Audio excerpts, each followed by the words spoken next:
What is up, you beautiful happy hustlers out there? Kerry Jack here. And if you want to manifest the dream lover in your life, this is for you.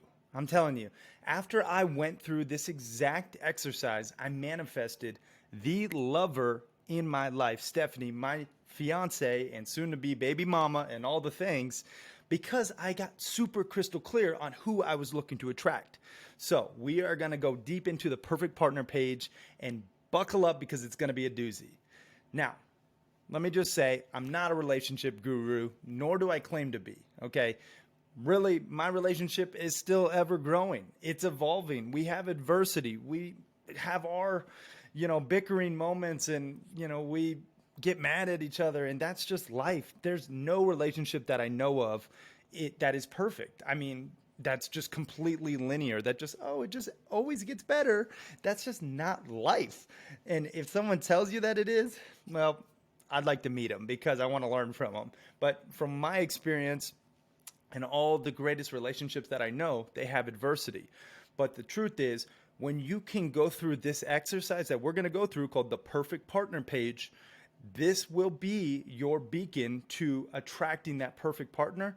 Now, whether you're married or you're single, this will be relevant because if you are in a relationship right now, this is how you can actually manifest your current partner to become more of the person that you wish to be with, and vice versa. I recommend both parties go through this. My partner and I both have one of these perfect partner pages.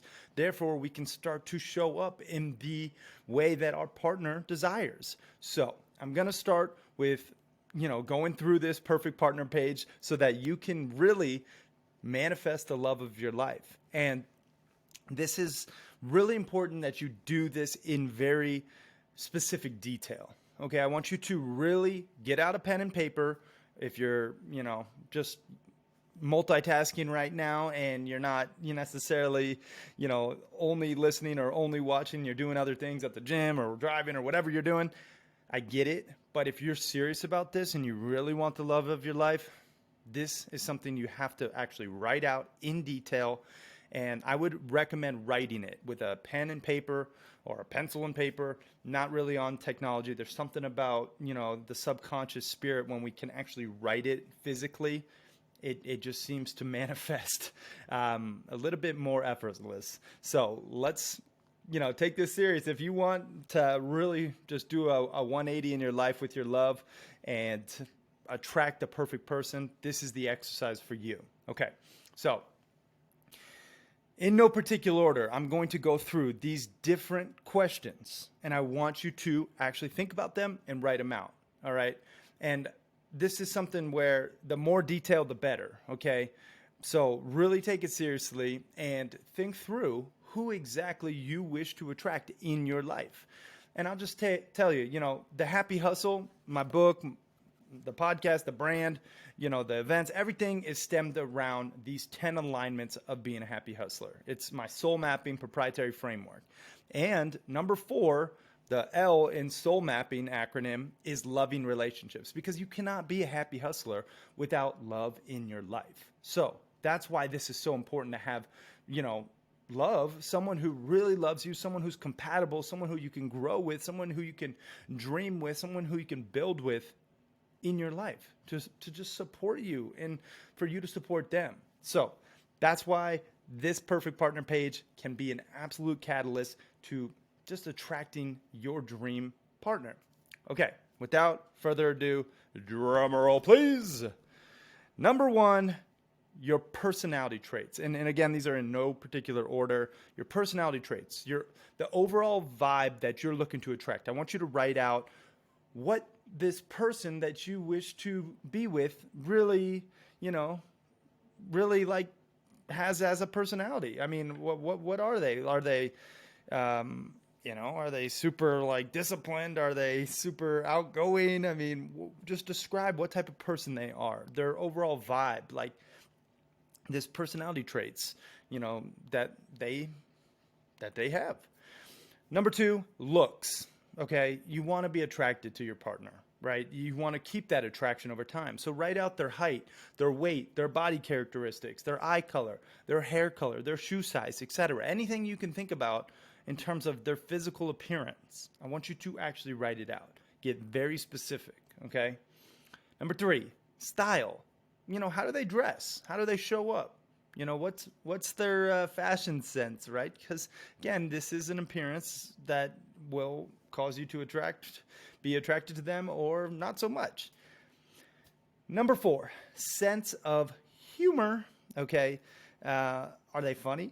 Are they a jokester? Are they a good sport when they do maybe get ragged on or have some jokes thrown their way? Think about their sense of humor. Like, who do you really want as a partner? Number 5, interests. What draws their attention? What are they interested in? Are they interested in, like politics and world peace and sustainability? And are they interested in, computers and technology and robotics? Who knows? Like, think about what your perfect partner is interested in. Okay. Number 5, hobbies. All right. So yeah, think about, what do they like to do for fun? Are they playing sports, or are they into martial arts? Do they like just art, without the martial part?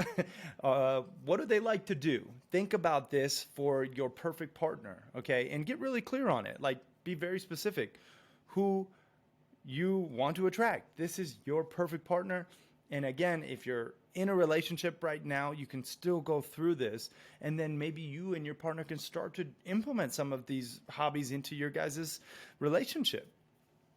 Number 7, I believe, 1, 2, 3, 4, 5, 6, 7. Yes, morals. Morals is really important, right? These are the core values that they stand behind, okay?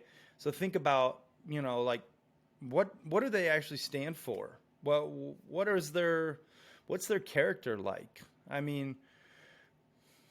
What do they really, go to bat for? It's just one of those things where you want to get as many of these super crystal clear so that when you do attract your perfect partner, you can go through and check them off. Yep, they check this box. We align with our same morals. Number 8, faith. Faith is, what do they believe in? Like, this is an important one. Are they Christian? Are they Jewish? Are they Muslim? If they have no faith, are they atheist? You have to kind of, decide who do you want? What do you believe in? And then, do you want someone who has similar, faith? Okay, if that's important to you, make sure you put it down. 9, profession. Okay, what do they do for work? Like, your perfect person. Are they, a pro baseball player? Are they a school teacher? What do they do for work? Are they the CEO of a company?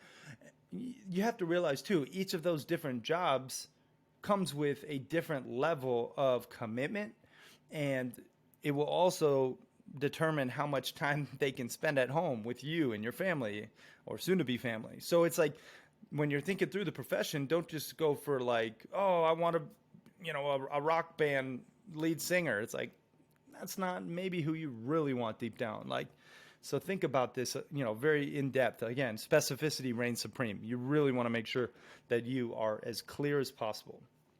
Okay, 10, family. What's their family like? Their current family, like their immediate family, their mom, their dad, their brother, their sisters, their grandparents. Like, what is their family like? Because oftentimes when you are in a relationship, you're in a relationship not just with them, but with their family as well. And, this is something where it can cause adversity if you do not, have, let's say, if you do not see eye to eye with their family, or if you maybe don't get along with one of their siblings, it can be a crack in the windshield of your relationship, right? And as those cracks build up over time, eventually that windshield shatters. So you really want to make sure that you're, again, crystal clear on exactly who you're looking to attract, so that you can happy hustle a life that you love with them, full of that passion and that purpose and that positive impact, because it's all about happy hustling in alignment and being aligned with the person that you really wish to do life with. Okay, number 11, kids' preferences. Like, how many kids do they want? How many kids do you want? So they should probably want about the same amount, right? How many boys, how many girls, do you want? 10? Do you want one? Do you want none? You got to decide.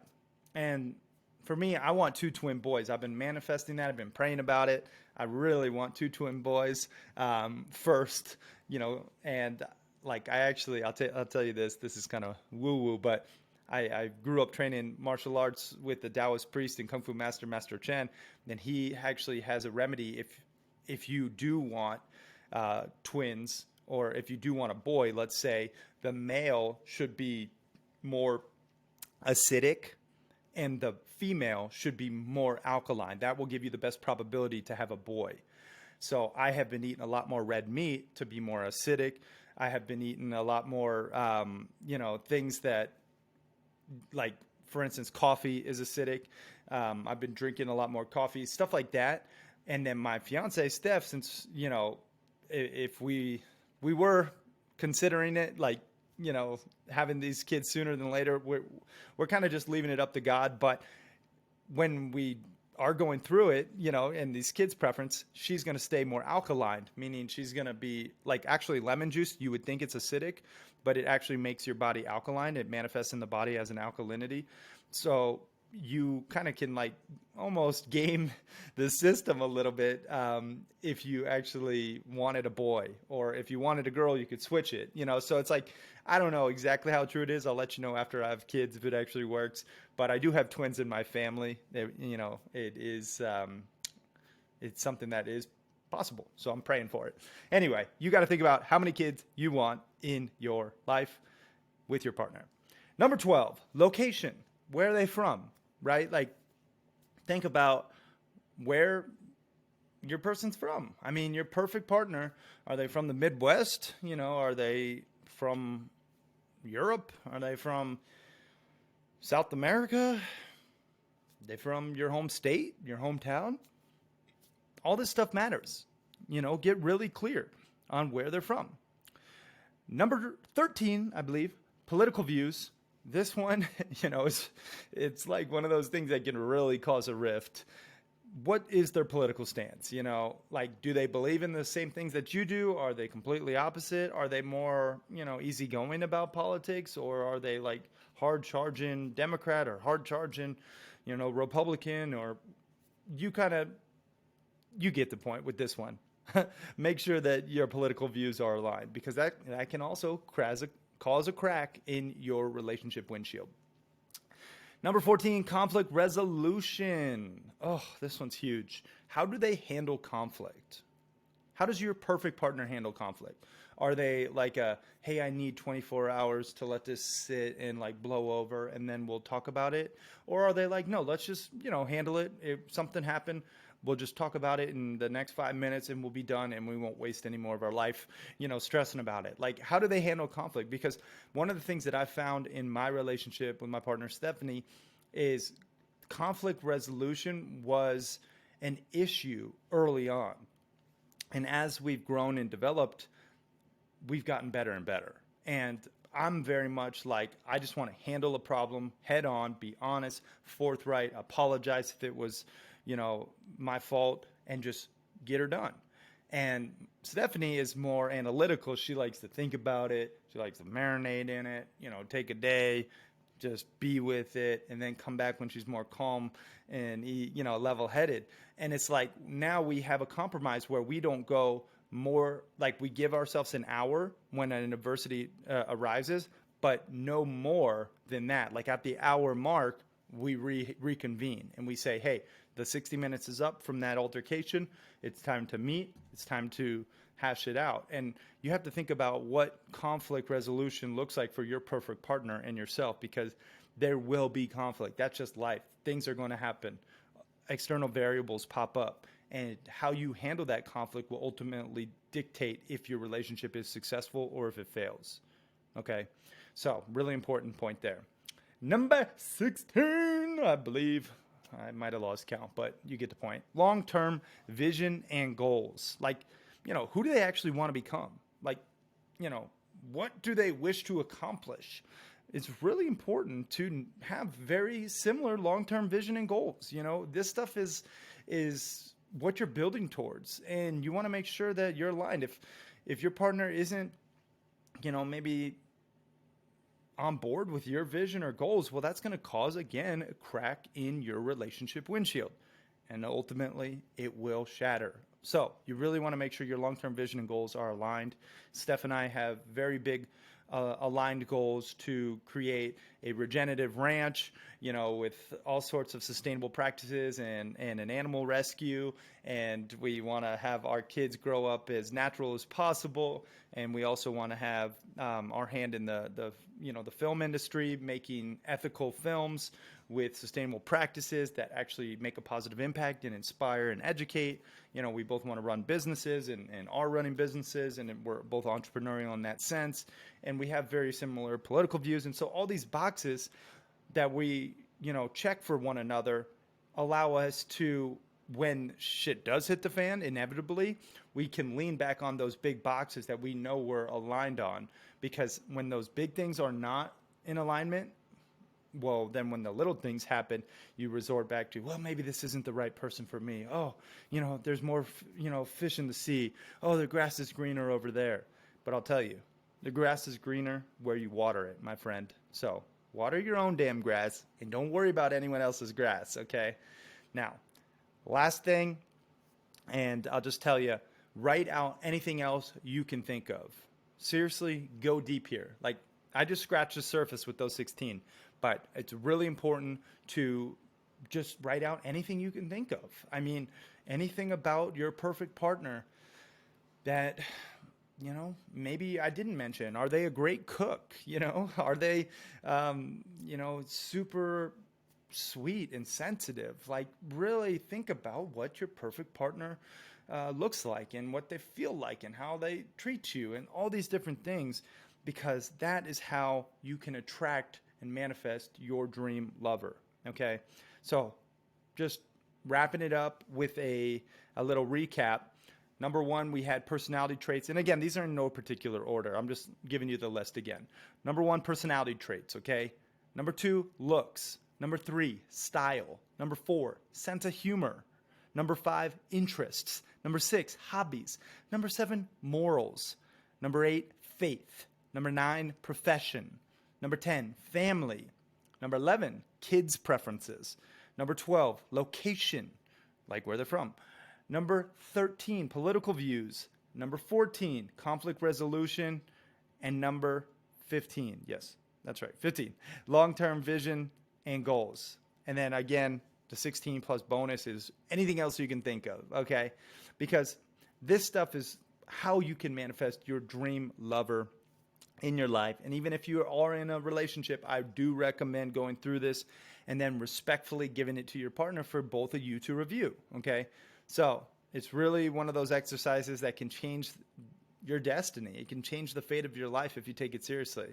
I would really say that this is one of those things, looking back, it's always easier to retrace your steps looking back. But I was in a place in my life prior to Stephanie, my, going on now 6.5 years relationship with her, where I was just, before meeting her, I was running amok. I was giving away my energy and my chi to just about anybody, like searching for fun, partying, sex, just, living it up, but ultimately in an unfulfilling way. And I then went and like inwards and practiced abstinence and was like, I'm not gonna just give away my energy or love to anyone. I'm going to keep it for myself, and I'm going to really become the best version of myself, or at least at that moment in my life, the best version I could be. And I wrote out this perfect partner page. I just started writing out who exactly I want to attract. And wouldn't you know it, I met Stephanie like within the next 3 months after that. And, we just went on a journey together, and it was like the honeymoon stage was so high. It was so electrifying. And, she actually was on an inward journey prior to, and she was not dating anyone. And it just, we weren't looking for love. We were just looking to become the better versions of ourselves. And I think that's when the love manifests, is when you're just looking to become the best version of yourself. So if I can leave you any real parting advice right now, it's if you want a 10, be a 10. Like if you want a 10 in your life, be a 10 for yourself and be a 10 for them, because that energy will attract. And it's really important that you just become the best version of yourself. Yes, it's important to have the clear vision of your target, like a bow and arrow. If you are shooting a bow and arrow and you do not have a target, well, you're going to miss every time. So this is your target for your perfect partner. However, make sure that you are becoming the best version of yourself. My friends, that is how you happy hustle a life that you love, full of that passion, that purpose, and that positive impact. I hope you got some value from this one. Please share it with a friend who maybe is looking for love, who might need, a little guidance, who might need this perfect partner page exercise, because it really can help you manifest your dream lover. And maybe if someone's in a relationship that who maybe it's not a healthy relationship, well, send them this episode as well, because this can help them see either how far off their current relationship is from the perfect partner they desire, or maybe it's just a wake-up call for their partner to then step into their full power and be the 10 that they desire. So, hope you got some value again. Share it with a friend who may be in need. And that's how we continue to spread this message of happy hustling with the world. I'm so grateful for you. We're going to keep growing this show. Apparently, we're top 0.5% globally based on downloads. Super exciting. But I appreciate you and I love you. And thank you so much for listening. We are out. Peace and love, y'all. And one more thing, guys. I just want to let you know that the perfect partner page, yes, this exact framework is actually on page 59 in The Happy Hustle, 10 Alignments to Avoid Burnout and Achieve Blissful Balance, my book, which you can get for free right now at thehappyhustlebook.com. We actually go much deeper into the loving relationships alignment inside the book. It's a whole chapter on how to just manifest the love of your life and really create the best relationship in your life. And again, I don't claim to have it all figured out, but I'm basically writing from the sense of, hey, this has worked. Hey, this hasn't worked. Okay. And so, and it's not just from my life. It's from mentors and amazing people that I've learned from along my journey. And it's all in this book, The Happy Hustle, 10 Alignments to Avoid Burnout and Achieve Blissful Balance. You can get it for free, literally free. All you got to do is just help out with the shipping and handling at thehappyhustlebook.com. We also have the audiobook available on that same page. If you want the audiobook version and you like, my sultry voice, ooh, yeah, I do narrate it. So if you want to listen to it, I do have some special audio interjections. So it's a lot of fun, the audiobook. You guys can get that as well at that same domain, thehappyhustlebook.com. So I hope that you go out there and be the 10 in your life and attract your perfect partner. All right, y'all. Thanks again. Peace.